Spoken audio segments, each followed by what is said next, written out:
Well, I'm now joined by Maham Hashmi, who's a University of London Union representative, who's been on the recent demonstrations, and by Richard Tracey, a London Assembly member who was on the now defunct Metropolitan Police Authority and once served in Margaret Thatcher's cabinet.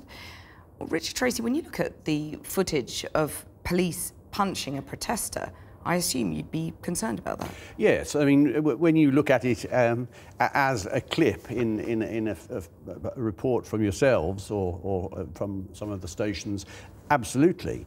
But of course, it then needs really you need to see what caused that, and if, of course, that policeman had already been punched by somebody, then he was going to retaliate. It is very difficult being a policeman, I think, particularly in a protest situation where the protest is not peaceful. I mean, it is peaceful protest that we're all very happy about. When we don't complain about that. But is it good enough for the Met Police to say, well, no officer has been disciplined? Shouldn't they really? Would you like them to look in a bit more detail? Well, I assume there is some more investigation going on internally, knowing the Metropolitan Police as I do. I'm sure that is happening because they are really pretty stringent on that sort of thing. But it is perhaps quite a surprise that they haven't said that they are taking some specific investigation of it all. Well, Maham, you were there at these demos last week. Do you believe that the police were more provocative than they might have been? Well, yes, they were, and initially they shouldn't have been there to begin with because there was a peaceful occupation. It's been going on for decades as a form of protest, and they shouldn't have been there to begin with. They were arresting students, punching students, beating them up with no provocation whatsoever, with no real grounds to arrest anyone. They haven't charged anyone. Well, one person, but yeah. I'm sure if they were here, they would say they would have a different account. But you've been asking for cops to get off campus, and then today, you know, things were burnt, things were smashed up. It didn't work, did it? Well, I mean, are we really going to talk about bins now? I mean, let's look at what cops on campus have meant for students. It has meant that a student, a representative of the students legitimately asking the police why they were stopping and searching black students on campus being arrested. It has meant that a union officer organizing a legitimate process on campus has been arrested. It has meant we've seen police coming into different occupations and pre-arresting students before they're even getting on campus, stopping and searching students on our campus. It's become unbearable, the amount of stop and search police do to international students. Well, let me put those points to Richard. Does she have a point?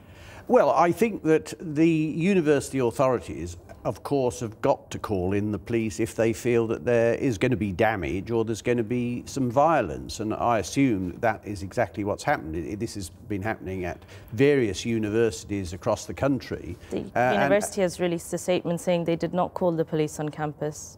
In your particular case? Yes, in the case when students were punched, the videos that are being shown are of police coming onto campus. So we're not talking on the streets, we're not talking on outside the gates, inside the gates of the campus. So either the police or the university are lying. Well, the police obviously do have the responsibility of maintaining law and order, and it is obviously in the normal way on the street or very, very close to the street. But I think that I'd be very surprised if the police, because they've got plenty of other things to do, if they're just sort of piled in there without any kind of call to go and protect the premises or to protect maybe members of staff. Well, today damage was done. Do you think the police went too far and were too relaxed today?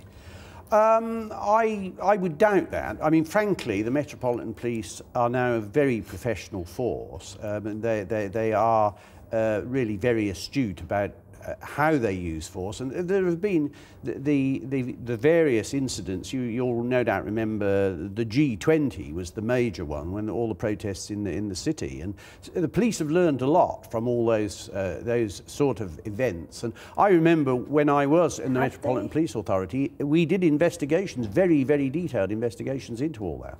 Have they? I mean, they kettled people. They actually caught somebody who was limping from the train station to the hospital, who hadn't been at the protest, who was literally had been playing football, got hurt, limping across the road, pulled him into a kettle, and then arrested him. There were 38 people arrested on Thursday night.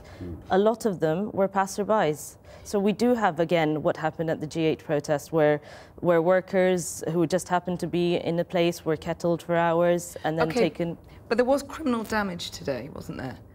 I mean, do you think students are getting more violent? I mean, what you have to remember, violence is violence against people. Violence against property is not violence in the greater scheme of things. We're talking about students whose schools are taking away their democratic rights. They're taking away our union. I mean, you know, with all due respect, that's a fair view from a student. But, you know, frankly, when politicians and indeed the police look at it, they are protecting taxpayers' money and public buildings. And in the various protests in the past, I mean, we have seen a lot of windows smashed and a lot of damage done. And the police, of course, have got to act against that sort of thing. Richard Tracey, Maham Hashmi, thank you very much for joining me.